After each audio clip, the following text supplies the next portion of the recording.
babukeli egameni elihle likaJesu Kristu oyinkosi nomsindisi. Siyanxusa kuzo zonke izindawo enilalele kuzo ukuba nithathe amabhayibheli enu njengamanje nilalele ivangeli lombuso wezulu. Lapho sishumayela khona ukuphenduka nokuthethelelwa kwezono nokubhabhadiswa egameni likaJesu Kristu.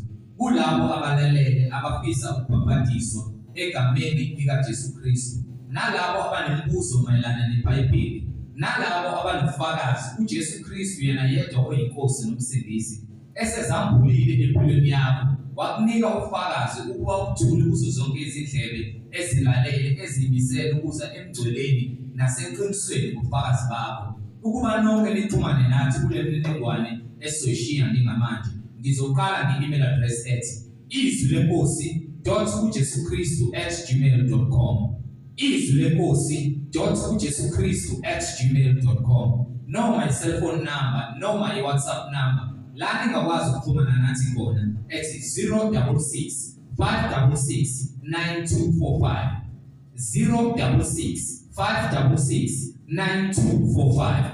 Izintumayelo nezimfundiso ziyatholakala zonke ku-YouTube, lapho ungahlala khona phansi uphethe iBhayibheli lakho ulalelisise uhlolisise imibhalo engcwele ukube ngabe lokhu okuzwayo kuyafakazelwa yini izwi lenkosi uJesu Kristu.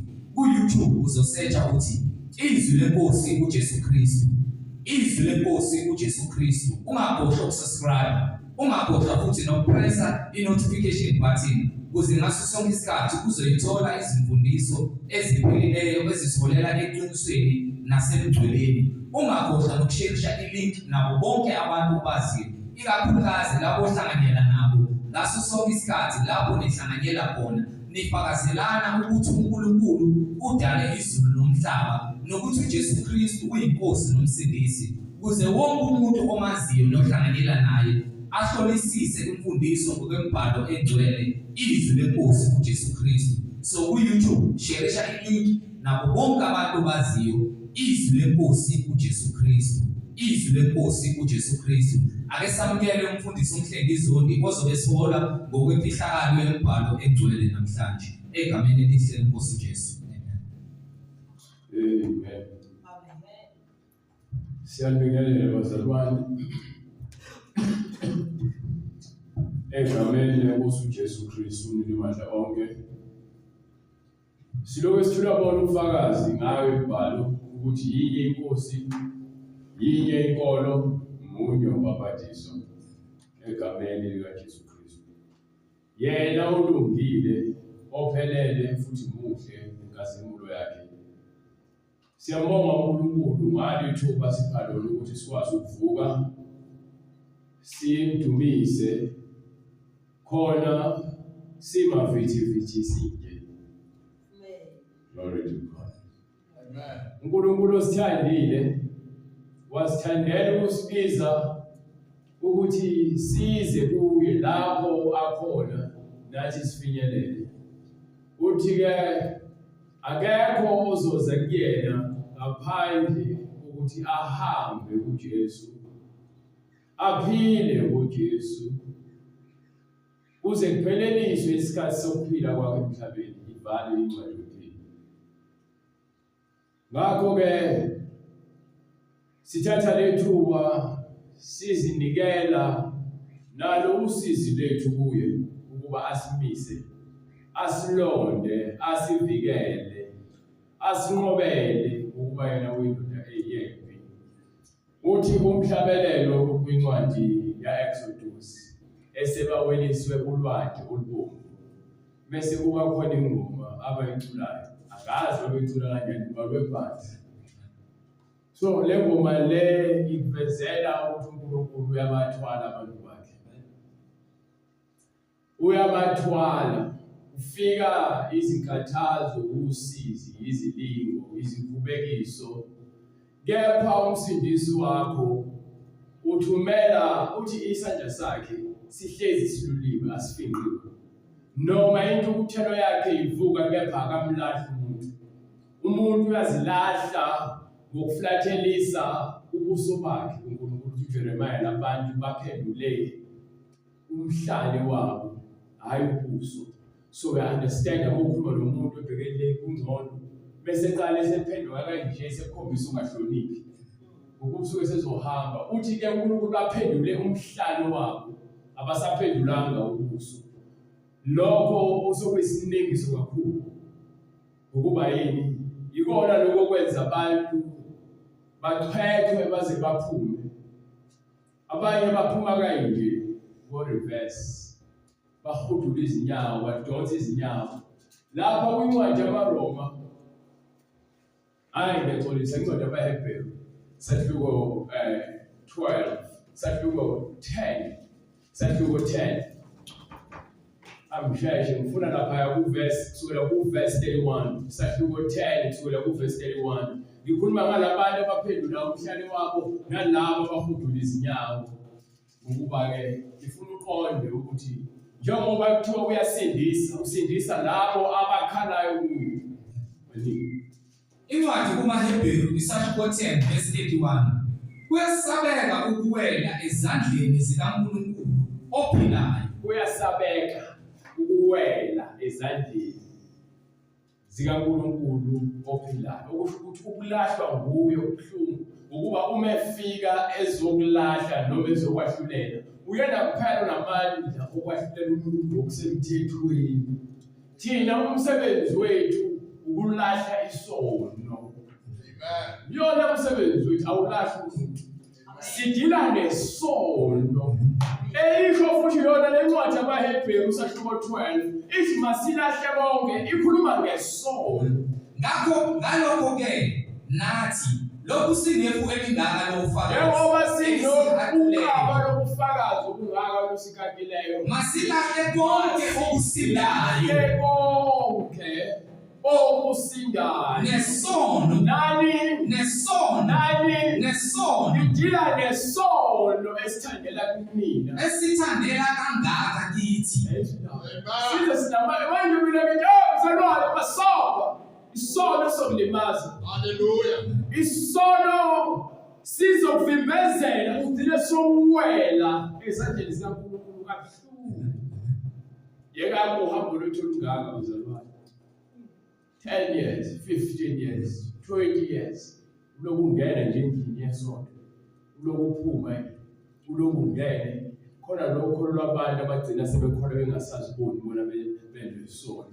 Bazibone ngazi ukuthi nje bona ba perfect noma baphelele noma esenze into wrong athi phela ngumzalwane. Ngenxa yokuthi usekholwe waze wafika kulesigaba sokuthi usezibone ngathi usephezulu. Kanti lapha eBhayibhelini lithi akungeni lutho olungcolile awunike lo lwathi bright esambulo. Sahluko 22. Noma uqale from sahluko 20. Sahluko 20 kusukela usahluko 22 ngifuna wona from verse 6 noma ngaqala from verse 5 incwadi yamaHubo incwadi isambulo. Ubusuku abusayi kuba khona. Uma ke sesifika la kusuka ku verse 1 ifunde ngizobe sengivimba mina bese kumele ukumbe. Hamba uqala ku verse 1. Incwadi isambulo esahluko 22 verse lokuqala. Wayesengikhombisa umfula wamanzi okuphila ocwebezela njengekristali. Ezulwini kukhona ini?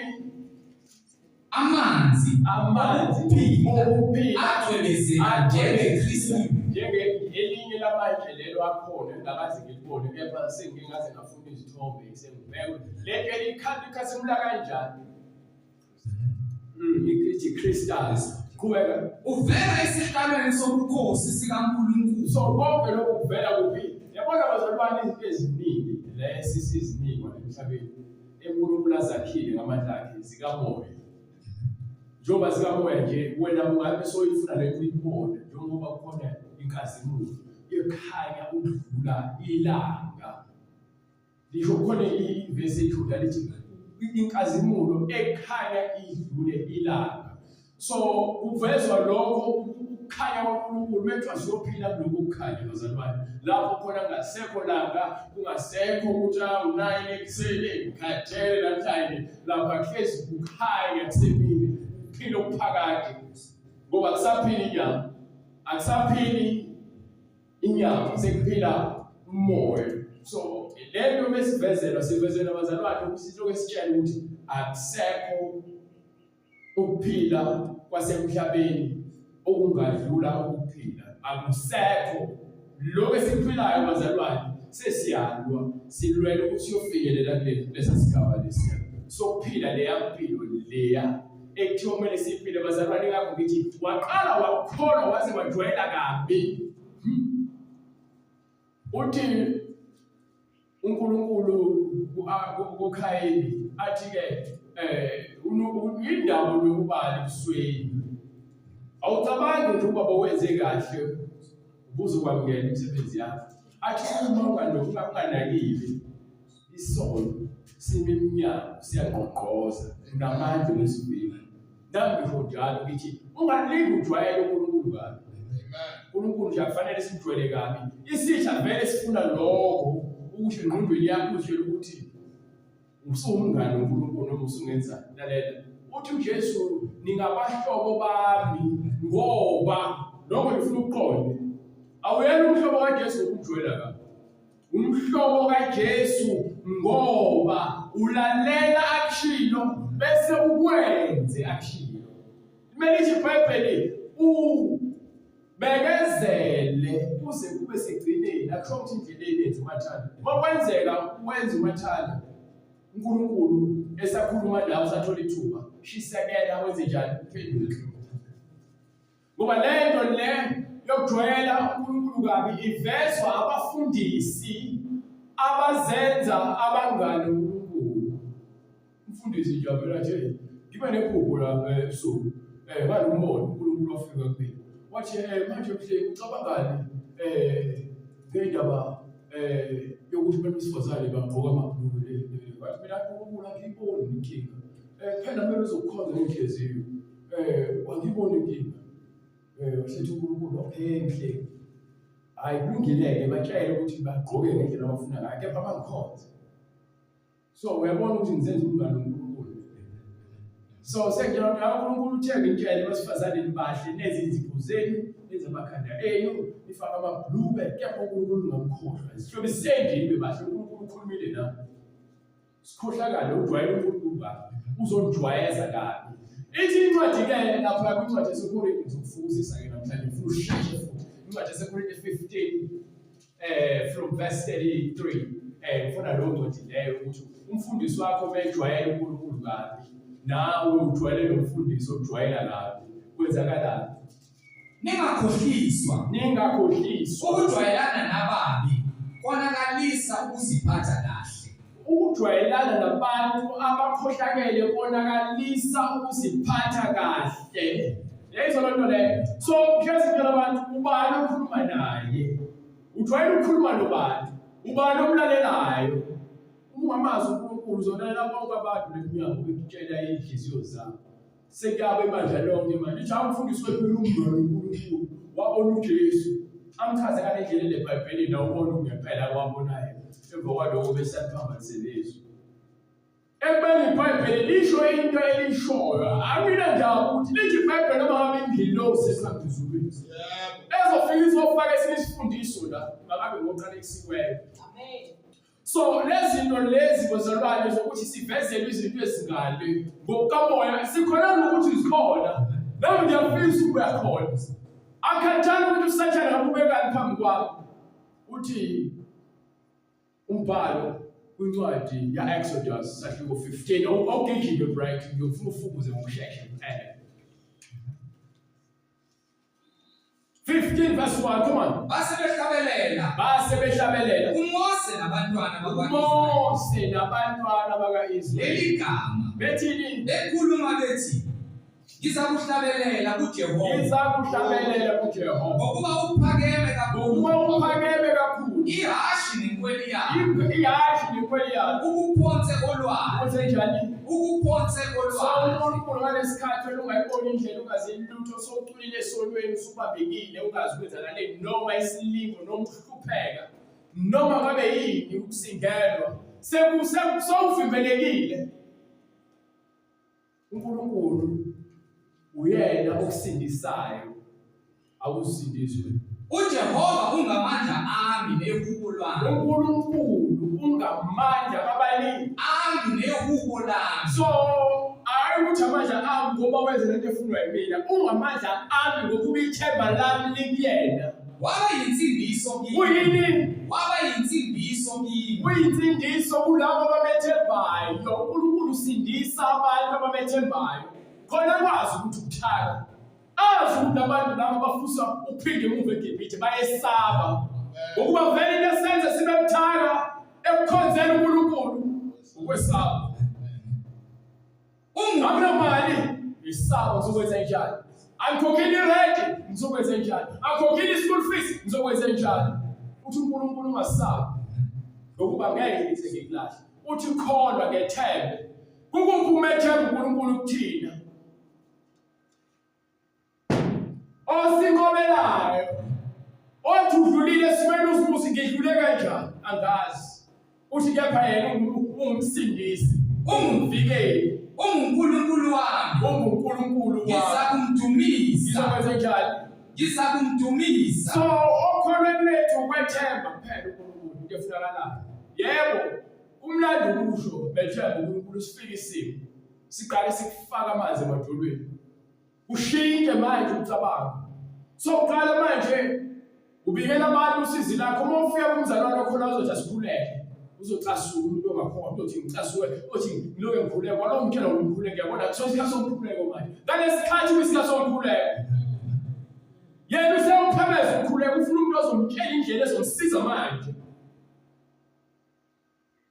Uze uyofika yothi uyazona uyithemba nami lokugcina bese ngibheke wena nje ukuthi ngiyazi ukuthi ngeke uzungulahle. Ha. Wazomkhulunkulu kwasemhlabeni. Wazomethemba umuntu. Afika kanjani athi yaze ngiyabheda. Angimfuni uNkulunkulu uthi ngiyabheda. Again, ngilibeke ithemba lami umuntu. Angimfuni uNkulunkulu azothi ngithi hayi wena ithemba lami lokugcina manje break bese ngibheke wena umphelo ungizabe ukuthi ongizwe no 2000 rand. Right ayabheda yilami ngiphinjekile. Hayi uNkulunkulu umphinjekile ngimfuni. Angimfuni. Yebo siyahlangabezana nezimo kepha izimo sikuphela kwesikhathi. Asisho ukuthi ke sekuphelile ngawo izimo. Izimo zizohlala wena, zizokuvivinya. Kufanele sikuvivinye ukuthi isikhathi zifike uqinile okholweni. Sikuvove, sikushiye unabile phansi. Kepha lokubizile uNkulunkulu. Oh, hallelujah. Ungamlazi. Ngidala. Izivivinyo nje zikhona. Kanti yile esele esikoleni. Ufike uyofunda lapha, so uyafunda, so wahamba uthi sengiyakwazi ukufunda. Bese thola sisivivinyo la i-test. Mekuthi ubufunda nje ulokufuna ukufunda ubufuna ukubukwa. Ubungafundi uzimisele. Uzobonakala sekubhala i-test isikuvova lapha. So lokuqala zubala lapha. Lokuqala zubala into ongayazi lokunwa ikhaya. Uluma iphela izehlephuke. Ngoba yini? Awuzange uzinikele ekufundeni. Afike isikhathi sokuvivinyo. Asikho isikhathi emhlabeni sifike sihlala unomphela empilweni yomuntu ngaphandle kokuthi ukhubazekile inyawo lokuphela ube nazo. Kepha impilo isakhona. Lo muntu okhubazekile usengahamba nge-wheelchair adlalele impilo agijima barese nge-wheelchair. Lento yokuhamba nge-wheelchair phela umdlalo. Usengadlala i-basketball nabanye abantu khona ehlala ku-wheelchair. Usengahamba yongena emanzini enze umncintiswano akhompithe. Ngokuba kakopheli ngempilo. uNkulunkulu bengakumthatha umphefumulo njengoba lethi-ke kumhlungu kukuwela ezandleni zakhe ungazange uzibethele. Wazethemba wena, wathemba abantu, wathenga izangoma zakho, wathemba abantu bakini abangasekho. Mthemba kanjani ongakho ongekho njengabo wafa. Nawe uzamele ukuhamba kulolo hlelo lokufa. Usho manje uJehova Uthini namhlanje? uqalekisiwe umuntu othemba abantu oyenza inyama ibe yakhe. Wenza inyama Ibe yingalo yakhe. Ukhuluma ngenyama ya-bright umzimba wakho. Ukhuluma nje ngenyama yokuthemba umuntu. Ukumenza ingalo yakho ingalo sifuna ngayo. So ubona ukuthi ingalo yami ingafuna u-bright. Ingalo yoNkulunkulu ikwazi ukuphephetha umoya wakhe ukuthi asuke lendlu le. Nonhliziyo yakhe isuka kuJehova. Ungamele ithemba uNkulunkulu kwenza ukuthi ufune ukwethemba izinto Amen. ozozibona. Ngithi Hallelujah. mina ithemba lami uma ethi lapho kwincwadi yesambulo Bright sahluko 22 verse 2 esevezelwa-ke manje ubuhle basezulwini. Ovela esihlalweni sobukhosi sikaNkulunkulu newumi. Yes sir. Phakathi kwesitaladi Phakathi sawo kwesitiladi sawo. nomfula. Yes sir. Emaceleni omabili kukhona umuthi wokuphila. Into le esezulwini angaboyiboni kepha ngiyakhona ukuthi le nto ikhona. Ngiyafisa ukuyibona. Angakazi ukuthi hayi ngiyoyibona. Ngiyangena ezulwini ngiyathanda ngithande. Ubona ukuthi uyafika uthi ngqu uthi uyabheka uthi mhlawumbe usezulwini awumboni ngoba ukho ezulwini. Kusho mina sengifuna ukutshela abantu ukuthi ngiyangena ngenkani. Usathane sengifakile umoya wokuphakama. Amen. Ukuthi bayitshela ukuthi wena izulu lakini uya ekhaya asingenze ekhaya. Amen. Ayizothi indaba awufundi ukuba kube khona abazozwa abazalwane uthini umoya ingcwele ngoba indaba inomoya ofuna ukulungisa thina. Hamba Phakathi kwesitaladi sawo nomfula. yes sir. Emaceleni omabili kukhona umuthi Ukhona umuthi wokuphila. othela izithelo eziyishumi-2. Yes sir. Uthela izithelo zawo izinyanga ngezinyanga. Lokhu kusezulwini. Ngikhuluma ngezinto ukuphila ngezezulwini. Nama- Isifuna ukuyakhona. Le khona umuthi wokuphila esifuna siwubone ngamehlo. Nakuba lithi leBhayibheli ukhona. Amen. Uyashaya amaqaba ungakhona. Akhoma sizini ukuthi hayi namhlanje kusebusika awuthelile cha. Amen. Ukuba sesiphila kuphi uNkulunkulu owenza izinto ziphile kwangona phakathi. Hallelujah. Uthela izithelo zawo izinyanga Uthela ngezinyanga. izithelo zawo izinyanga Namaqabunga namaqabunga umuthi Awuphulukisa awuphulukisa izizwe. akusayi kuba Ngeke kuphinde kube khona nokukodwa. ukuqalekisa. Yethu akusekho kulahlwa bese ukuphile kufike phambi kwaNkulunkulu. Ukuba sowuqedile lemhlabeni la osebenzela ukuthi lapha ayofika uvulele amasango. Kuthiwa ke wena ufanele ukuba la. Awungeni ngenkani. Ngisho uhamba lesibhamu lemhlabeni usayo uthola nje uyalishaya kanti kuthiwa lishaya kanti uchitha ama-popcorn. Uzothiwa uchitha ama-popcorn usathana navula umlomo wakhe ethele izandla zakhe. Uyaphakathi esihogweni. Ngisho ungathakatha uthiwa ubuya kamhlaba uyalingana. Uyophelela khona lapho kuyemsebenzi yakhe engolela esihogweni. Hayi ngisho kuthiwa impela yayo isikhwaka esindala. Wazibhubhisa izikhwaka zasekuqaleni ngesikhathi sikalolo. Wazibhubhisa ngamanzi ngoba zasingezwa. Azange futhi akhethe izikhwaka ukuthi enze isivumelwano noma ufuna umuntu olungile. Wathatha uAbraham umuntu odelelekile ungelutho. Wakhuluma ke uAbraham wakholwa uNkulunkulu. Walandela uNkulunkulu. Wenza umfuno woNkulunkulu. Izikhwaka zibhezi zihambe zingena abafazi. Zithatha abafazi abaningi. Lento yokukhona nje ifuna abantu abanhliziyo zabo zifuna ukulungiswa nokulungela uNkulunkulu. Hayi ukuthi wena ufuna ukuforsa, ungaforsi. Ayiforswa lento le. Siphuma khona ekubeni izikhwaka, nokuba izideleli, izithuki, sibe izithwakuthwaku. uNkulunkulu ushaya phansi lo moya. Ukuba yini uthi ke akabafuni abantu abaphakemeyo. Uthi abantu izintaba eziphakemeyo izindlela ezimagodigodi uthi akahlangani nazo. Uyaqondisa. Uyahlakaza shaya kube level eflat. Ukuba yini ufune into la ezokwazi ukuthi ahambe khona ngokuqondile. uNkulunkulu akahambele lokwehleniwe njengathi. uNkulunkulu ufuna into eqondile ngakho lithi iqiniso lakhe alinakujika lingukhaya. Ukhanya ufike imixolo ngomnyama. Into eqondile iqiniso. Ungaziphumela nje eqinisweni uzifunele indlela zakho. Kepha aliguquki iqiniso wena uguqukile. Kukhona izinto eziyisithupha. Babe athi umuntu ayimina ngisakhona nje ngoba uNkulunkulu mina bengifuna lo nkosikazi noma ngifuna lo msebenzi akangingaka ngoba kayena uNkulunkulu ngoba akangingaka obokholo. uNkulunkulu usamile uthi ngethembe when you complain ayimina njena ngicela ngiyokhozelana nabanje laphayana ngoba bona benza 2 bese bona baphumelela. Wena uphuma endleleni. Awunakho ukubebezela. Hayi noma bathu izinto zamazihambi kahle kanjani. Angisuki ngene. Noma ngabe isona sifuna kanjani ukumdonsela phansi. Angiyeki yena. Akukho lula. Kepha uthi uJesu ongenzeki kubantu uNkulunkulu kuyenzeka. Oh, hallelujah. So, why kumele ngithi ngiyakholwa kepha ngibe ngigabaza?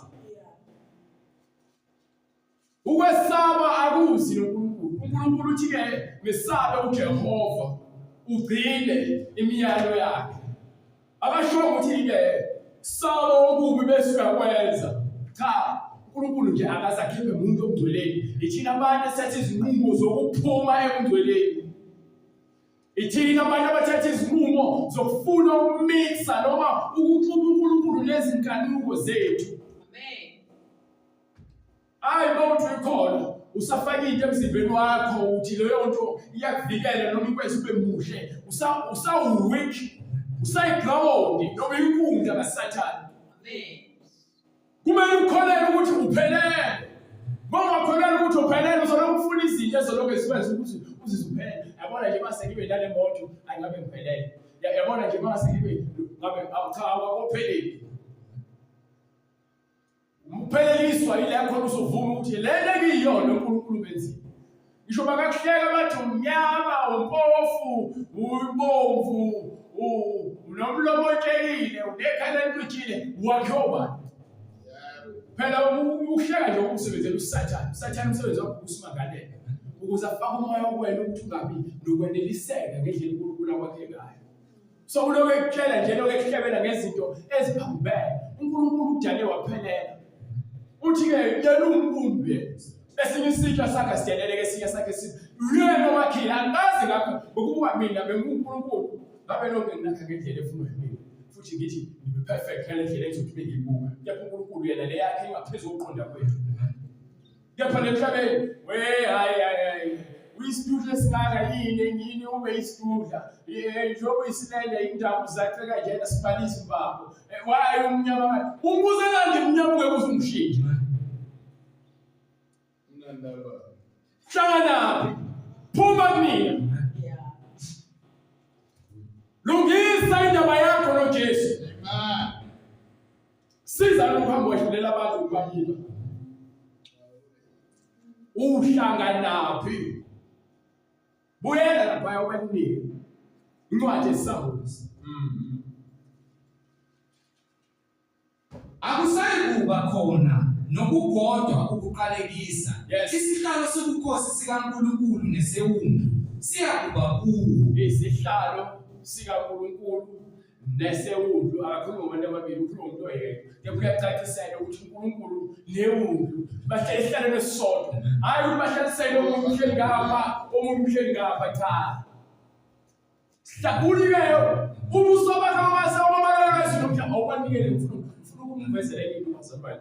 Lapha kwincwadi eSamusi lapho kodwa kusukela uverse 1 ngifuna nje ukuvezela ukuthi umbhalo uthini. Ubifunde futhi uyifundise isibele. Ngase ngibona ingilosi yehla ezulwini. Base ngibona ingilosi yehla ezulwini. Iphethe isahluthulelo. Yes. Sakwalasha. Neketambo elikhulu. Yebo. Isandla sayo. Yes. Yambamba uDrako, inyoka endala engumhlebi noSathane. Yamphonsa iminyaka, yambopha iminyaka eyinkulungwane. Yamphonsa-ke kwalasha, yamvalela phakathi. Yes. Yamqinisa ngophawu ngaphezu kwakhe ukuze angabe asadukisa izizwe. Babebuza abantu bazalwane ababuye ngizwana la. Bebuza abantu bethi manje lento uboshwa noSathane ngithi iBhayibheli liyachaza nje ukuthi umoboshwa umnyaka wenkulungwane. Lisho iBhayibheli yazalwane iminyaka enkulungwane uNkulunkulu ufana nani nosuku lunye. Usuku lunye uNkulunkulu ufana nani iminyaka enkulungwane. Bese iqalise la futhi ithi ifanele ukuthi angabe sadukisa abantu. Futhi angeke saphuma uSathane ngoba lesathathwe kulandwe ingilosi ezulwini yayishaya thu yathatha lesithuthulelo yafike yabamba ubani usakho yamvalela kalasha yamvala ngani isivala ngani ngopha phezu kwakhe ukuze angabesadukisa ize iphele iminyaka emva kwalokho kumele ukuba athubululwe isikhashana ngase ngibona isihlalo sobukhosi ngase ngibona izihlalo zobukhosi bahlala kuzo banikwa ukwahlulela ngabona nemiphefumulo yabequnywe bazalwane ukuthi kwase kukhona izihlalo zobukhosi ngabe ukuthi nokukhulu abaningene ezweni ngifuna ukuzwa lapha ubanelazi lo nithi because uJesu uJesu uNkulunkulu akithi manje kuthiwa kunezihlalo ezulwini zobukhosi akushiwo ukuthi thina sokwahlulela izinto ngiyabuza hayi ukuthi ngiyanivumise ngiyabuza melisho njalo izwi alisho ukuthi thina soba amakhosi nathi ezulwini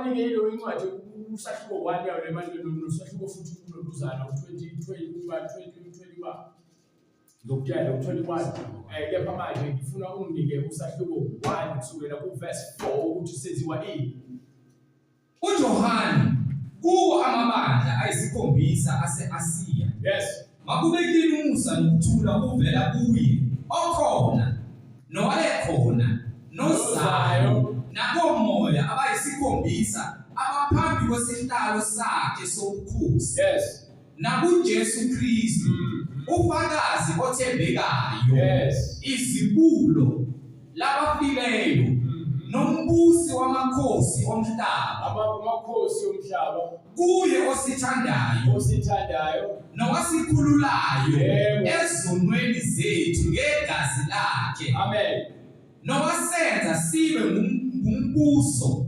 nabapristi kuNkulunkulu uyise umbuso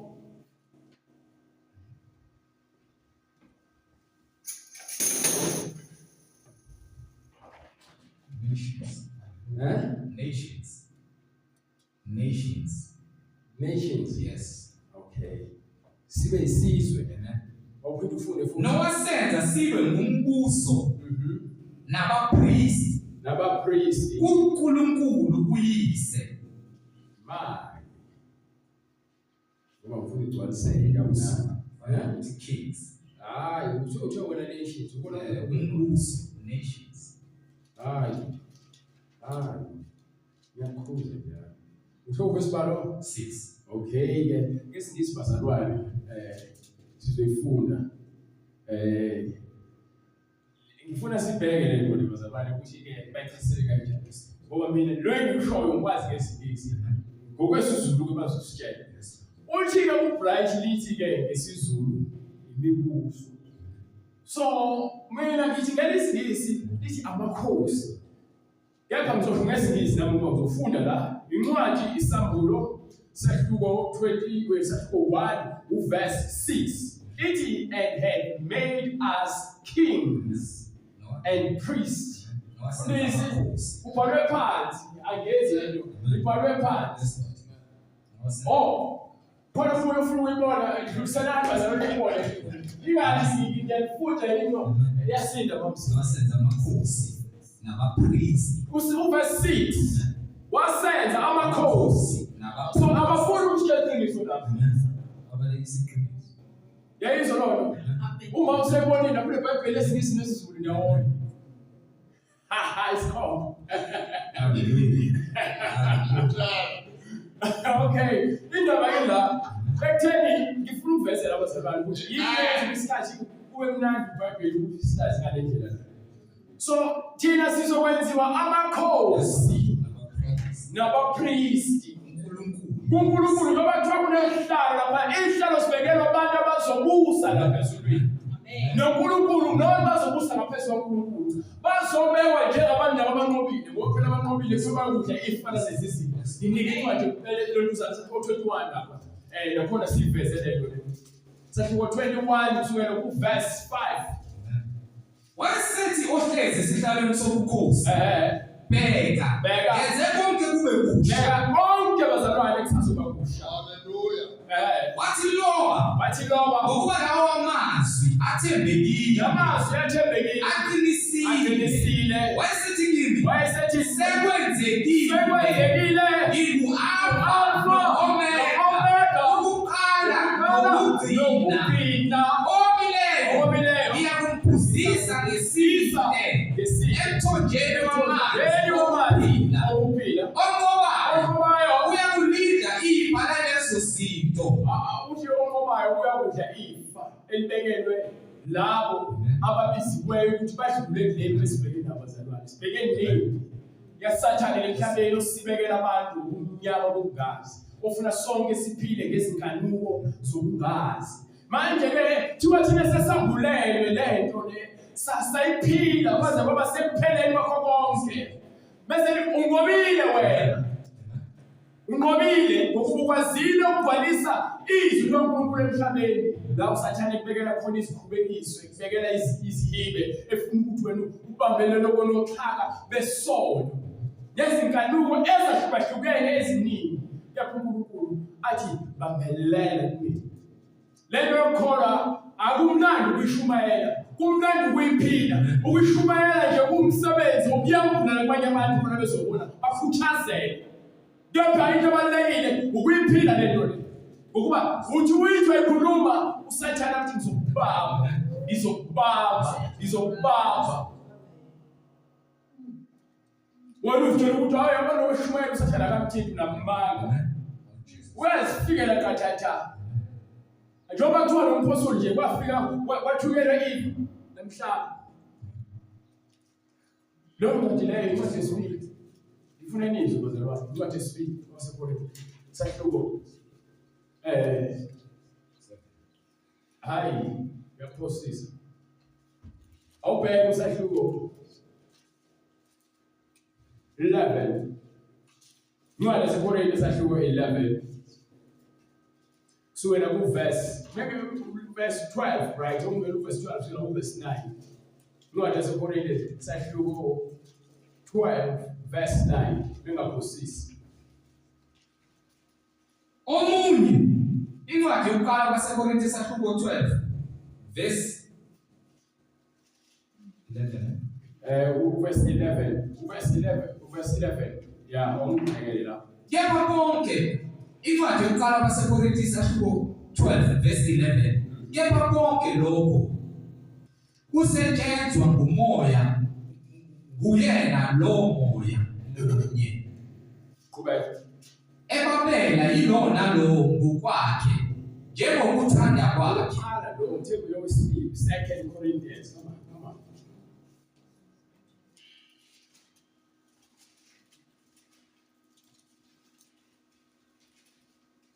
incwadi yesibili kwabaseKorinte isahluko 12 verse 11 sengize ngaba isiwula mina nigi phoqile I'll try from verse 7. ngalokho ukuze ngingaziphakamisi kakhulu Ukuze bazalwane lento engikhuluma ngayo ngithi afanele thina sizibone ngazo ukuthi sesigcwele kakhulu siziphakamise asiphakamiseni uNkulunkulu uyena ozosidonsela kuyena ukuba ukuzehlisa kwethu siphakamise yena uyena osidonsayo osidonsela kuyena so lento umpostoli ayivezayo usiza thina ukuthi uyena khona ke shumayela mbulele lezinto kepha isitha siyafika nakuyena sizomthinta ngoba fanele athembele angathembeli kwizambulo angathembeli ekutheni unokuqonda izwi akaqonde ukuthi fanele naye aphephele kulento abizelwe kuyona uNkulunkulu iyasifundisa lonto le so awushumayela ukuthi mina abantu babona ukuthi ayithwebu lokho uyashumayela cha ayisebenzi kanjalo lonto le ukuba ngiyosalela bona lokho ngaphandle ebusweni ngagcwala umoya ukutshela ukuthi ayibone ayishaya iBhayibheli lasi back and forth ngiyala ngalo akusize nomsebenzi qhubeka Ngalokho ukuze ngingaziphakamisi kakhulu ngobukhulu bezambulo, nganikwa ifa enyameni. Nganikwa ifa enyameni. Ingelosi kaSathane. Ingelosi kabani? kaSathane. Umpostoli lezinto azivezayo zivezela ukuthi siqonde bazalwane ukuthi lento kaNkulunkulu idinga abantu ngempela abafuna uNkulunkulu ukuze bengeze bazibonga, kepha bazi ukuthi uNkulunkulu uyena osenza sibe ilabantu abayibo njengamanje. Njengoba singamakholwa ngenxa kaJesu, asinakufika kuNkulunkulu sijwayele kabi. Lento ekithi ukujwayela kabi ngoba ngiyayazi kuyenzeka ukufika emzini womuntu kanti uhlonipha. Siphenduka sihloniphe uNkulunkulu, sifuna ukwazile wrong, uNkulunkulu akufuna ukwenza lokhu, ufuna ukuze kwena uthi bese uqala ujwayela ukuya njalo kuhlangana nabanye abazalwane ukufunda izinto sokhohlwa amandla ayo. Ingakho seyathunyelwa ingelosi manje yesona. Ifike inti uqala uthi bese ukhala bese so yezwa le manje uphakama ukujwayela kabi.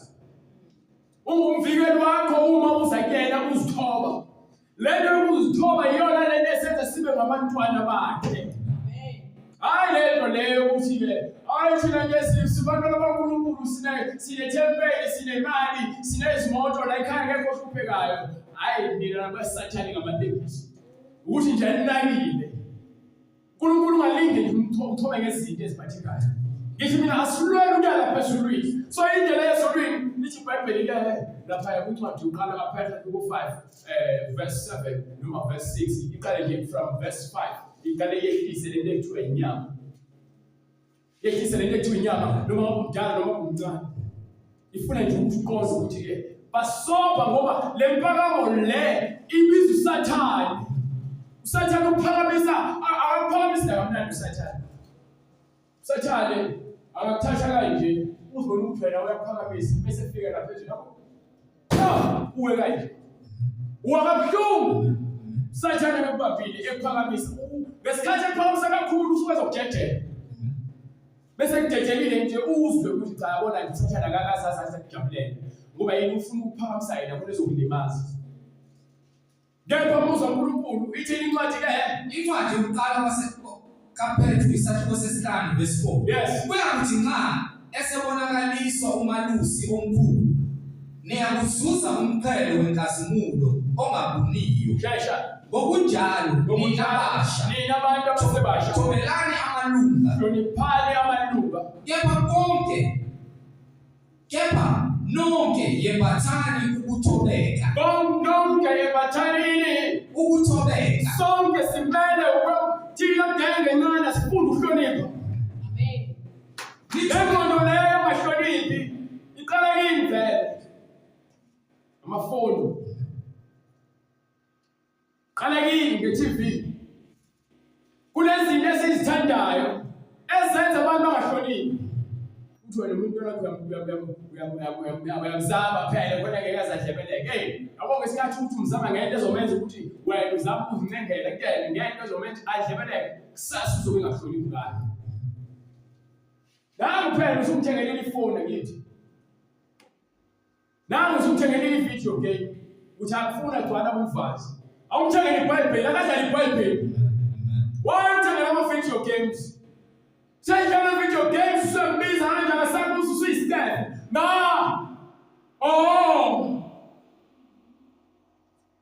Usithembisa umthelo. Mangiyeza ngicela ungithe kancane. Amen. Ngoba ngithe nawe ungeke umuntu osethelene ukuthi wena wenzani? Hayi ngiyajaya mntana ngifuna uvanzi. Sasa sengituthe emehlweni akho. Siyaqhina. Sakwazi ukuphefumula kahle. Ngoba yini? Awufundisanga inhlonipho. Manje ufuna ukugoba ulinda uzuqina uthula ugoba. Wesithembiso sokushaya wena. Awuhlupha nje wena sithembiso. Sithembiso aphinde aqhubeke umkhuba yakhe. Akazi lutho usebenzise ngokukhuzwa emthethweni. Yonke into efuna uyayithola. Wolile fika abantu bazomthaya ngazohlala ngomntana sembiso nje ulunge kabi yabantu umntana kusho isikhohlakala esikhulu sikamama sifusa esifukamela ingane esikhohlakala ngoba uJesu akekho phakathi kwakhe lento inhlonipho nje ibaluleke kabi nje ukuba nami ngelilanga njengoba sekukhula nje bekithi ihlale ingane la bekuyasho sibone ngane ngahloniphi ukhohlwa la kwahloniphi awusakwazi ukukhuza ufuna inhlonipho ngenkani into ongahloniphi ngapha uzaloba sufuna ukuyifaka uswazi ngani sukhohlwa ungahloniphi namanje awuhloniphi mina njengoba ngizwe ngawo mina angithi yabona sakhuluma ngalo ihlathi into ohlakaniphila kakhulu misi kwehlathi akakhulume ngathi akancengile ukhuluma ibabhele bakhuluma nje bekezelela nani nje akhandani nje le ndlela ophatha ngayo abanye abantu nabazophatha ngayo no le ndlela ofuna ukuphathwa ngayo nawe baphathe ngayo abaphathi ngayo baphathe ngale ndlela wena ufuna ukuphathwa ngayo kodwa athongo abaphathi ngale ndlela wena ofisa ngayo nawe bajikeleke cha baphathe ngale ndlela ngoba khona umuntu ozobona ukuthi ayithaleke nami ngiyafuna ukuphathwa kanje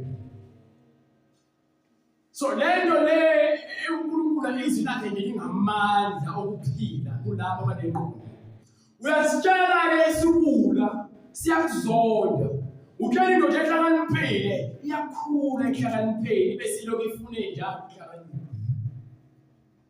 kuyakuthi nje ubani okhuluma empilweni yakhe abanike nithobelane uNkulunkulu uyamelana abazalwane nabantu abazinabo ukuthi umalingo uNkulunkulu ulokuthoma ukuthi kwenzeleni cha bonga uNkulunkulu ukuthi wena ubekezelele yangizothela ukuthi uJesu wathobeka ephakathi kwabantu wasenza inceku wabasesimeni sokuba inceku emkhulu ufundisa kwaze kwaba sekufeni wena uthula ubekezela uphuma nawe esitolo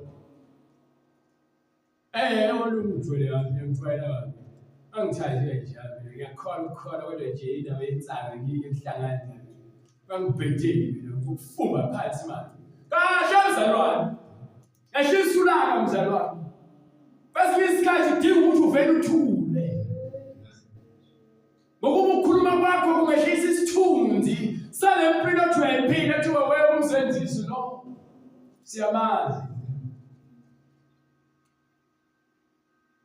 umsenzisi unolimi ongalikhuluma nehashi ngiyaphakela ngithi mina ngithi ithenjeni fuseke usho ukuthi ufuseke uyohlala ngokushaya Mama jwala lokho amejwayele kanjalo umzofuseka uzojwayela ukuthi wena bekukhuza ukuthi wafuseka uzosho umuntu fuseka ngoba isayolini lento ngithi mina ulimi lakho uma lunganothile ngomoya wokuhlakanipha nokulunga kwaNkulunkulu uyohlezi iphumufa yini wathi uvula umlomo awungeke nje kodlamini no dlamini lona onela bebela sibangela isitrefe awunamdlamini nje uyahlaba siyazi uyahlaba engakazi azahlaba udlamini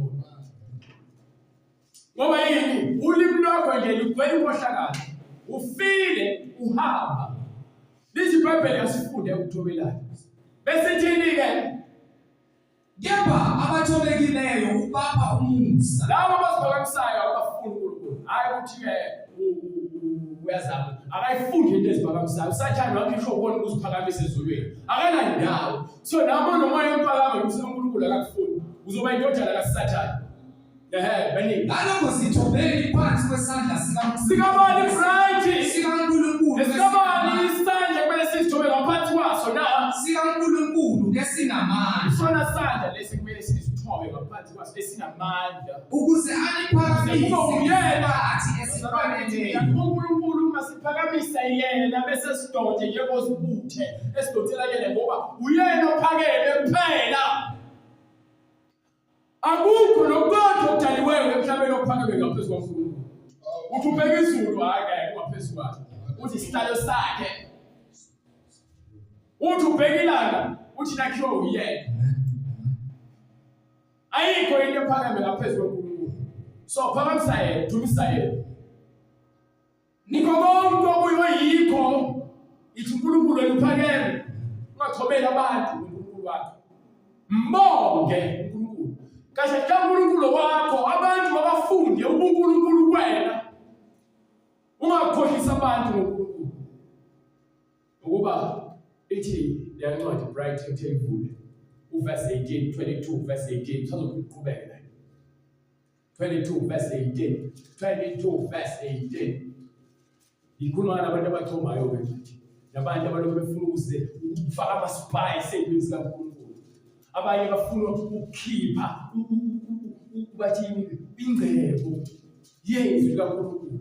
Bafuna ukuzenzela yona imfundiso yabo ezovuna izinkanuko zabo. Banika 22 incwadi Isambulo isahluko 22 verse 18 ngiyafakaza mina ngiyafakaza kubo bonke abezwayo bonke abantu abezwa amazwi esiprofethi salencwadi uma ekhona owenezela kulokho ozosifakela into ethanda ukuyela kulamazwi lawo uNkulunkulu uyawenezela kuye izinhlupheko bazalwane esinokuyenza ukuzenzela into ngeBhayibheli ufuna ukuthi wenezele into engashongo uNkulunkulu.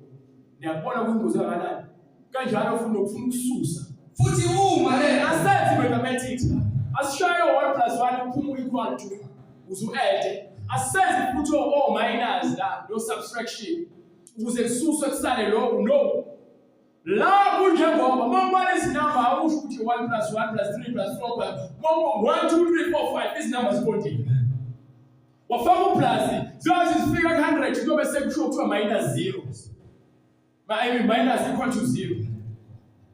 Mawukuthi uplus ukutshela ukuthi plus equal to bani egcineni ube uya-add noma uyasusa. So ezwini kaNkulunkulu nje afakwa lutho umisa yonke into kaNkulunkulu mungenaso isambulo thula.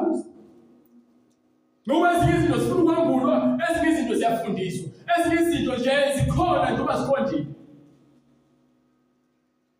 Azidingi ukuthi methwa ngingadakwa noma ngingabe isifebe sengathi mhlawumbe nesambulo sakhona ukuthi ngingafeli kanjani mhlawumbe ngibalekele lokho okwenziwa yimina ukufebe. Cha, izinto ungafeli ungabe isifebe ungaqamba abantu ngiyakuthi amanga kanjani lawo lithi ungaqambi amanga. So ungafuni ukuzama ukufuna amanga azofuna wena ukuthi ungawaqamba bese amanye uthi awaqamba amanga. Okay, ngalokho izwi likaJehova liyakuba kubona isiyalezo phezu kwesiyalezo umthetho phezu komthetho bese kuthi-ke uthayisele lapha ukhasisele lapha ingcosana nalapho ingcosana uyachasisela awusifakeli kwakho uyachasisela izinto zaNkulunkulu ziyachasiselwa yilo kufundisa le ubese isibonelo angi-edi ngichasisela into ngathi isithombe khona uzoyibona ngendlela ezolingana nezinga okulona ukuze bahambe bawe nyuvana baphushwe hamba kwincwadi Isambulo sahluko 20 ngiyafakaza mina kubo bonke amazwi alesi saqala lapha ku-verse 6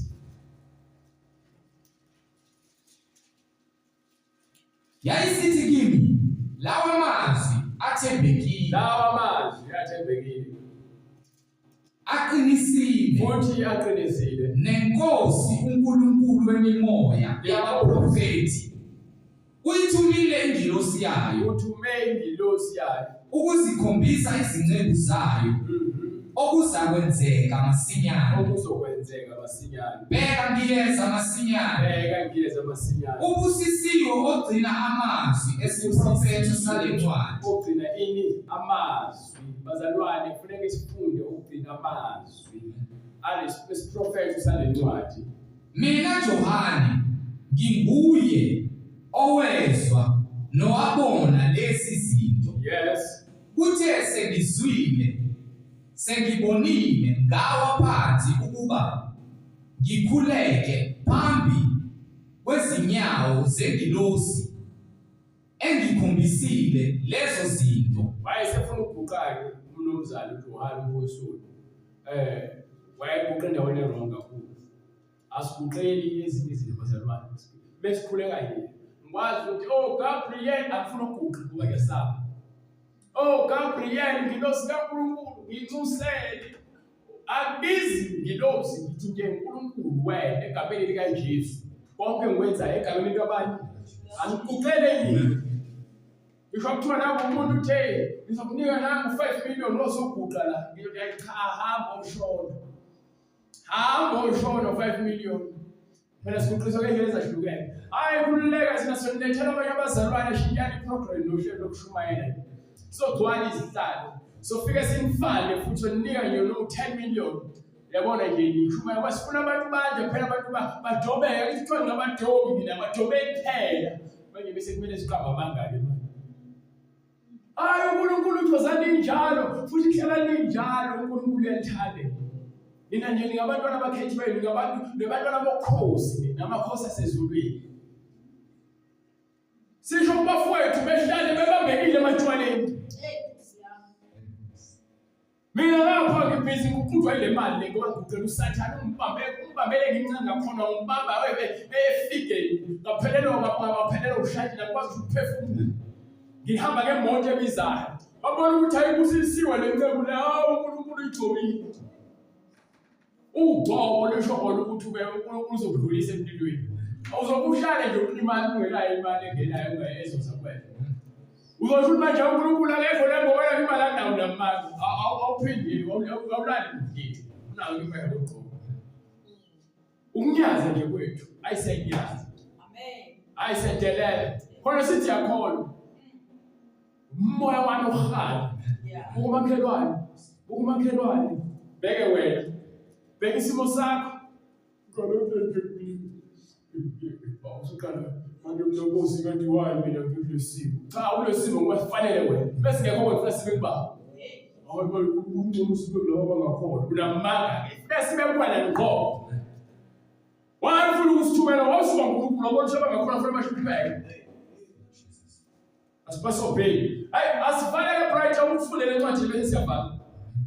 Yayisithi kimi Musa yinceku kanye nawe nabazalwane bakho abaprofeti nabagcina amazwi izinhlosi ziyizinceku njenga nathi nabanye abaprofeti nabanye abazalwane ukuba izinhlosi zihamba ngalamanje sifaniliwe la emhlabeni.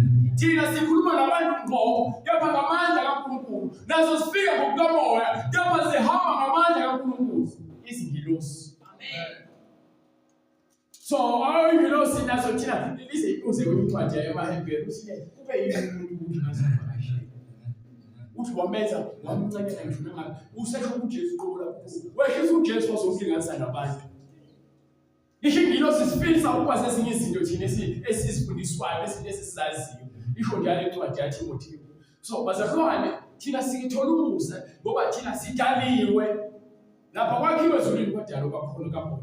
Kepha thina uzobeka emhlabeni sizobusa phezu kwalezi zinto lezi esezisibusa ngenxa yokungazi. Iyasilimaza lokho. Hamba ke Bryce sibhala manje. Yayisithi kimi Musa ngiyinceku yakho kanye nawe nabazalwane bakho abaprofeti nabagcina amazwi ale ncwadi. Khuleka uNkulunkulu. Yathi kimi ungavali ngophawu amazwi esiprofeti sale ncwadi. Yes. Ngokuba isikhathi siseduze ongalungile makenze njalo okungalungi kwakhe nongcolileyo makazindulise njalo akaqhubeka aziphico njake. Yebo olungileyo makenze njalo ukulunga nongcwele makazindulise njalo. Thuma mina ngisitabo nje ngizongcela ukukhuluma nomsaka baba lalela thiwa sikhuza abantu kepha unenkani qhubeka. Monenkani ungafuna ukuphenduka siqhubeka ube sidaba ube isifebe. Qhubeka uthakathe akeke siphikise lisho njalo iBhayibheli ngoba awuzwa. Lapha nanithi ke uyakhuzwa. Lapha obhedayo aqhubeka bethe. Qhubeka. Angisho ngaqhubeka bethe. Bheka ngiyeza masinyane. Amen. Nomvuzo wami unami. Nomvuzo wemsebenzi yethu uthi naye ukumnika ilo nalo yemisebenzi yakhe ngingu-alpha no-omega lesikhuluma wokuqala nokuphela isiqalo nesigcino yebo babusisiwe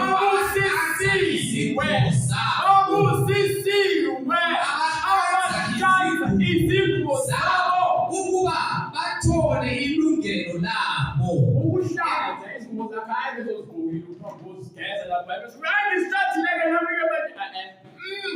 ithi lapha yakuncwadi yesambulo sakhe ku-19 kepha-ke olunye udaba langolunye usuku uNkulunkulu mevumile. Ngizobuye ngiyifundise yona lena-ke sikhuluma ngayo ukuhlanza izipho. Ithi-ke geza umoya wakho laphaya ingubo zakhona zicolekile ezeline ezicolekile angisho ngizothini ngoba lento ikhona. Omunye uyangibuza uthi indaba yama-tattoo awujabuluthi manje indaba yama-tattoo la ithini indaba ukuthi khona abuzakela wayesemabhulelani ngokukhohlakala manje i-tattoo ithi indaba yomini i-tattoo usindiswa ithini indaba ye-tattoo ngithi hayi indaba ye-tattoo ngosusindisiwe ucinyathele ngokuba awuselakhumula inyama sokhumula isenzo uzisole. Uthi-ke lapha yakwincwadi yesambulo wangalazi impikisa Sakhiwo 19 uthi uyama uJesu nje kuthiwa la ethangeni lakhe unombhalo ufuna udwebe i-tattoo. Bazalwane-ke asike sizwe iBhayibheli lithini ngoba le ncwadi bekizinzo yethu awunike uSakhiwo 19 Sakhiwo 19 othi ngibheke suka lapha othi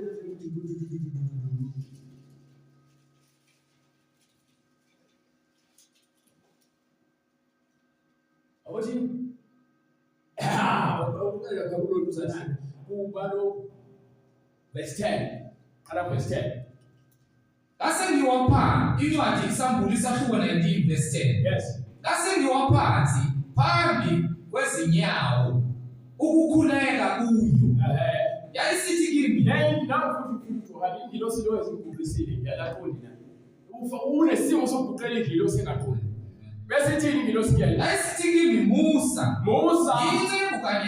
yini kanye nawe abazalwane bakho yes sir abaphethe ubufakazi bukaJesu khuleka uNkulunkulu yes sir ngoba ubufakazi bukaJesu bungumoya wokuprofetha. yes Ngase ngibona izulu wayesabona izulu livulekile abazalwane ngakho ubona izulu livulekile kuyafisa ukubona umthando wami nami ngibona livulekile qhubeka bheka nanto ihashe elimhlophe lohlezi phezu kwayo elimhlophe kwakho lohlezi ngithini bazoyithe ngathi lokho esinako namahashi lawo bengitshela ezulwini phela yakhe lezothini so kunezinto bazalwane ezikhona ezulwini nalemhlabeni zikhona. uNkulunkulu ukuthi lokho kusezulwini wakwenza ngokufanekiswa lemhlabeni kuba khona ijele nje nasezulwini khona ijele. Ukhona futhi indawo yababusayo nasezulwini kuyababuswa njengabantu abadelelayo emhlabeni buswa ngendlela yasezulwini efuna uNkulunkulu.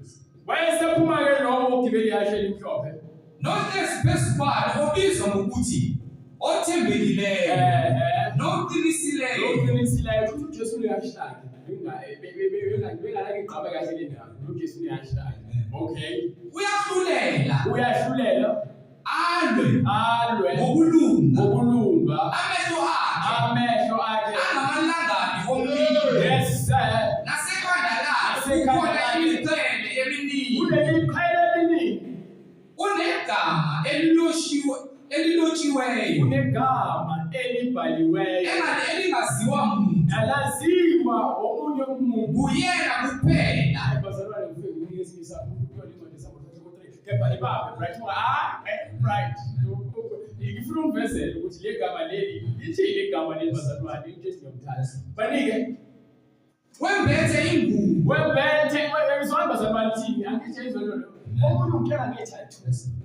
iBhayibheli lithi lo muntu wembethe ingubo uma semkhumula nje nika abantu uJesu lo muntu-ke manje eveza phela ukuthi la ethangeni lakhe kubhalweni une-tattoo ubhaliwe-ke manje lithi wembethe ingubo efafazwe ngegazi igama lakhe igama lakhe ibulizwi yes kaNkulunkulu. kubeka bright Impi yasezulwini, izimpi zasezulwini zamlandela, yes zikhwele amahashi amhlophe, zembethe ilineni elitholekileyo. yathi ingubo isibomvu ifafazwe ngegazi akukhulunywa ngegazi lisazofafazwa kuyena igazi leli eselichithekile liwuphawu ukuthi uyena umahluleli uyena ofele thina uphawu lokuthi lolu ufikile kubantu kwachitheka igazi lakhe laba abanye bona bamsulwa basafaka esimhlophe kepha yena usafakile ingubo yakhe efafaza igazi bese thini Elimhlophe nelihlanzekileyo, yes emlonyeni wakhe kwaphuma inkemba ebukhali. izwi inkemba akwazi ukuthi umuntu ukukhuluma masotha izwi akuthiwa izwi lakhe liyinkemba baningi Ukuze ashaye izizwe ngayo, uzokwahlulela-ke manje ngale nkemba uwahlulela izizwe yena uyakuzibusa ngentonga yensimbi. ebazalwane ithi indaba uJesu yeza uyofika nezingilosi zakhe uJesu besebuya njengoba echaza ukuthi hayi akakukude yapha uNkulunkulu amvese uzoza kanjani njengoba esephuma nje ehamba phambili yashaka emhlophe elandelwa izingilosi ezigqoke ezimhlophe yena usephuma nezinto kwahlulela uzoshaya izizwe abazalwane bayizona anike brand Yena uqobo yena uqobo uyanyathela isikhamo sewayini lentukuthelo yolaka lukaNkulunkulu. iwayini bazophuzisa abantu badakweke manje umbuso wabo emhlabeni ukudelela manje uzobahlulela-ke le wayini lesikhamo ile manje ke azokwahla intukuthelo yakhe le wayini njengoba naye okuthiwa waqwila ingubo yakhe ibomvu akasabuyi ukuzothi nje manje uzoveze ngobumnandi uzokwahlulela sezoqeda ngentukuthelo yakhe njengoba ezokhuluma amazwi okwahlulela izizwe Yolaka likaNkulunkulu umnini mandla onke, yes sir unegama elilotshiwe engutsheni yakhe, likuphi engutsheni yakhe nasethangeni lakhe elithi, ekutsheni nasethangeni futhi uJesu wayefika abuyakhumula veze usho ukuthi la-ke ngoba phela ingubo engigqokile bekuthiwa yikuphi la ikuphi funeka usevele ngaphandle uzobaya manje ngaphandle kubhalwa ngaphandle njengoba ingubo icwilile nje manje ngeke kusabonakala ukubhaliwe lo wafuna kubona ukuthi kubhaliwe so umuntu ozothi uJesu ethangeni lwe-tattoo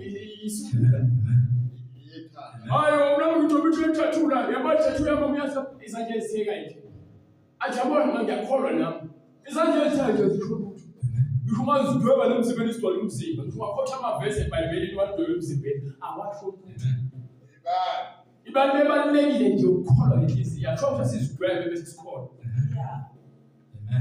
ukuthi uyakholwa ukuthi ufake ishayini emqaleni bese uyabona ngiyamkholwa uJesu ukholwa isithixo ukholwa uJesu umuntu okholwayo ukholwa izwi alifuna izinto eziphathekayo lifuna inhliziyo nje efuna ukukholwa ekakho iBhayibheli-ke masizithobeli ngaphansi kwesandla sikaNkulunkulu esiphakemeyo ukuze kubuye lozosikhuphula wena uzithoba kanjani ukuzidweba umzimba uhlangana lapho uNkulunkulu emzimbeni edwetshiwe ithi lapho uJesu wembethe ingubo ebhaliwe igama lakhe unegama elilotshiwe engutsheni yakhe nasethangeni lakhe elithi, Inkosi yamakhosi, nombusi wababusi. Ufedileke lapho ngifuna nje ukuyiveza ngoba bengithi ngiyiveza ngelinye yapha kwalini lapha kwincwadi-ke yesambulo sehluko 22 kusukela kuverse 11 ikhuluma ngokuhlanza izingubo zethu bengaphosisi verse 12 Beka ngiyeza masinyane nomvuzo wami unami, yebo ukumnika yilowo nalowo njengokwemisebenzi yakhe. yes Ngingu-Alpha no-Omega, okuqala nokuphela, yes sir isiqalo nesigcino. Babusisiwe abahlanza izingubo zabo ukuba bathole ilungelo labo emthini wokuphila. lezi ngubo lezi ezethu ngeke uyinikwe ezulwini ufuna ungizwisise kahle akufuna ngathi lento engiyishoyo hayi ngizwe Le ngubo le awukwazi ukuhlanza ingubo soyifice ezulwini. Uyihlanza le emhlabeni. Ingakho uzisole kuthiwa uzumlile wanqu. Ingakho uzisole kuthiwa uzingcolisile. Ngokuba kule ngubo eningiwe kepha uzingcolisa. Ngeke uyihlanze lo ngubo sofika lapha sekuthiwa nangubo lo mfuna ukukhulunywa ngayo lapha elethwe lesambulo hamba uyosha khona cha. Abahlanzisa ingubo zabo manje. Kufanele lesono manje. Hlanza ingubo ngoba iyikwela le ngubo le. Hayi kumule izigabe zakhe. Shiya ama-leggings. Shiya amabheshu. Ungazigqokela ibheshu hayi ngoba kuyingxenye yenkolo. Ibheshu uthanda ukubona ukuthi ibheshu right mina ngifuna ingigqoke nami ngigqoke nje ingubo ephelele nami ngibona nje ngihloniphekile. Cha ngiveza amaphupho amdula amakhashile lapha phambi kwabantu. Hambe ngiveza isifuba sami esisanda kwenzani. Yesu ndawo. Banike babusisiwe abahlanza izingubo zabo ukuba bathole ilungelo labo. Manje uthola ilungelo lakho sokufika ingubo engcolile. Amen. Uzofika nayo ingubo engcolile ngoba unayo ingubo yakho ingubo ikwena. Yilo umoya lo uNkulunkulu awufake kwena. Wayesezokuthi umoya ugcwele wona uzokusiza ukulekelele uthole ugeze le ngubo yakho bemhlophe. Ngoba ingubo ke yakho. Hayi umuntu usazoyinikwa. Uyimkhaya ethu soyamukeliswa. Izingubo nje yakho ingubo. Kuyakuthi uthanda ukwenza. Mawuthanda ukuhlala nayo ujakele uhlala nayo ujakele. Hamba ufuna ukuyongena nayo emfebeni hamba uyihlebhu lapha emeveni ukwenza yonke imikhuba lo ufuna ukuyontshontshwa. Dabuka ukuphele emzimba wakho. Umuntu inkomo zabantu abasemini. Udatule ubobo. Ngoba nabo ufuna ukufika inkani wesono. Incwadi ngokuka Mateyu 17:2. Waphenduka esinye isimo phambi kwabo. Yes sir. Ubuso bakhe bakhanya njengelanga. Yebo. Izingubo zabo mhlophe njengokukhanya. Bheka kwabonakala kubo uMose noEliya bekhuluma naye. uJesu bazalwane ukuphila kwegazi. Wonke wasezulwini nje kuyacobezela. Uhle nje kuyakhaya. Thina emhlabeni sobona ufaka iGucci, iLouis Vuitton, nomfaka iLevi's bese ubona ukuthi ayiyabona ngiswekile ke bonke abantu bazobona ukuthi cha ngithwe ngiyaqoqa. Awukagqoki usaba nqulu. Ayikho incwadi esambulo. Incwadi esambulo nje. Wena obuthi ke hayi ngicebile ngiyakho konke kusathi ngilutho. Uja ubona lutho. Ngiyabululeka Uthi ngiyakuyala ukuba uthenge kimi igolide elihlanzwe ngomlilo igolide elihlala ngomlilo ukuze kucebe usuqebe nezingubo ezimhlophe ukuze wembathe ungabonakali. Lego leyo islipper lesesazosha besazobona kuba ngoba lathi siyobona ethuneni. Usadinga ingubo emhlophe futhi ithengwa uNkulunkulu ngoJesu.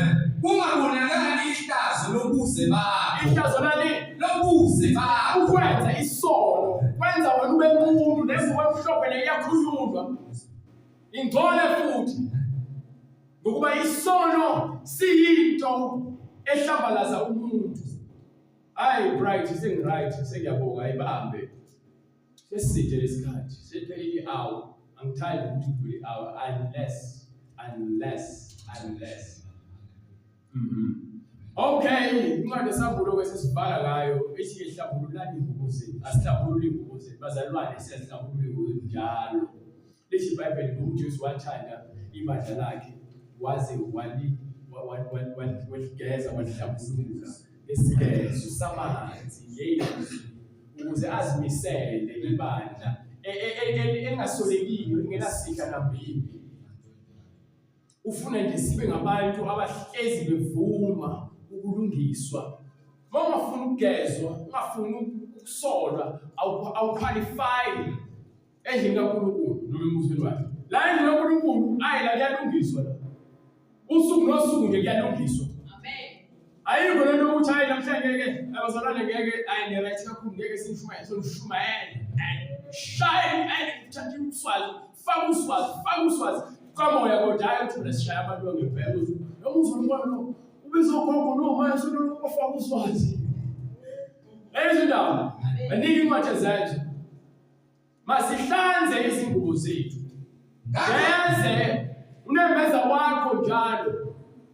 Ngakho indlu yakwa-Israyeli, indlu yonke yakwa-Israyeli mayazi impela ukuthi uNkulunkulu umenzile inkosi noKristu uJesu lo enambethela esinina esiphambanweni. Yebazalwane, usathane abanenkinga nani kakhulu bese kuziwa la kubendlule. Udila nalomuntu omala kakhulu. Yabona umuntu lo ekhuluma ngoJesu akamfuni ngombona. Uyazi ubekubhekisa mina yisezobheka mina akangifuni noma ngikho. Uyazi ubekubhekisa mina nje ngavuma nami ngafaka ukubhekisa sekonakela yonke into vele. So ilona manje ikhona bazalwane imkhuleko esikhulekise nama-devil worship ayasikhulekela nje ingazi nje. Amen. Simfuna phansi. Amen. Besimzama ngomoya wokufeka asabomtholi. Simfuna emangena simtholi. Simfuna ntshontsha simtholi. Basamkhulekela mina. So bazalwane uma ukuthi niyathanda lento leyo ilwani ngemkhuleko. Nami nje sikhulekela kepha kuthiwa bazalwane asikhulekele. Manje bese babavile emkhulekweni kanti ukholo lwethu lilele kuphi? Ukholwa yini njalo bese kumele kukhuleke nabazalwane? Qala inhliziyo yakho bayishaye kancane. Ahleli bazalwane. Ngakho-ke sebekuzwa konke lokhu base behlabeke ezinhliziyweni. Bathi kuPetru nakwabanye abapostoli, madoda bazalwane, siyakwenze njani na? Bathi uPetru ubona phendukani. Ubhalo-ke masiguquke ezindleleni zethu ezingalungile. Phenduke. Lento esifunda laphansi lento ekumele siyenze le. Phenduka. Mangiphenduke, masiphendukele. Yilona lowo Ababhathizwe. So akunjalo manje ukuthi usubhabhatisiwe. Ngophenduka ufuna ukubhabhatiswa cha. Mesiphendukile ukubhabhatiswa njalo yokusiza. Kufanele ukuthi uNkulunkulu uzisole ngoba ukubhabhatiswa kuphawu lokukholwa nokugeza inembeza wakho. Ngemba ukuthi uyongena ngaphakathi ukuthi ulule ngamanzi cha. Uphawu.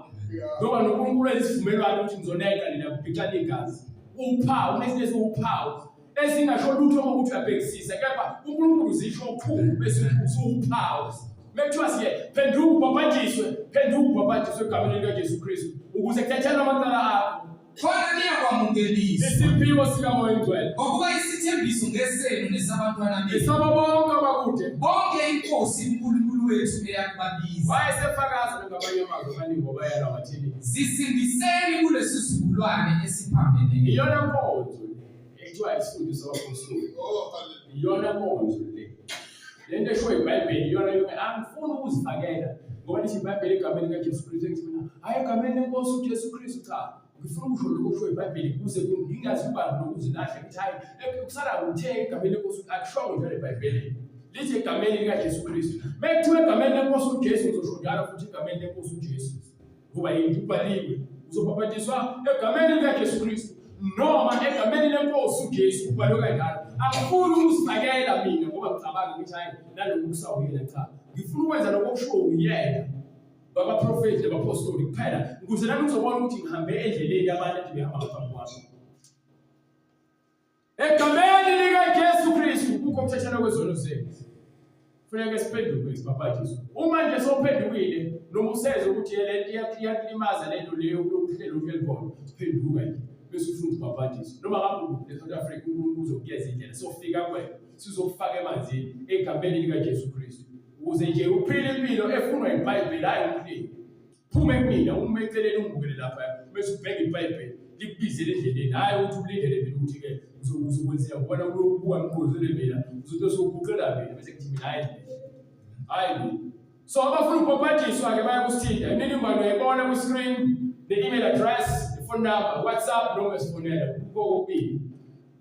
Ungasitholi usifonela lento nje ungayibambi ifoni nami iyangihlupha. So uNkulunkulu kasisize-ke bazalwane sesifinyelele eqinisweni elipheleleyo sikwazi ukuthi senze konke ukufundwa iBhayibheli njengoba siyaleliwe nangoSamuel. Siphinde sibonane futhi ngoLesine uNkulunkulu evumbile uJesu Kristu inkosi. Sazwa lo mkhulu yakomfundisi. Baba linamandla liyaphila lilungile igama lakho Jesu. Siyabonga uNkulunkulu wethu. Sibongile ngakho konke Jesu senzele kona. Siyacela Nkosi izwi lakho lingene lihlale enhliziyweni zethu ngayo Jesu.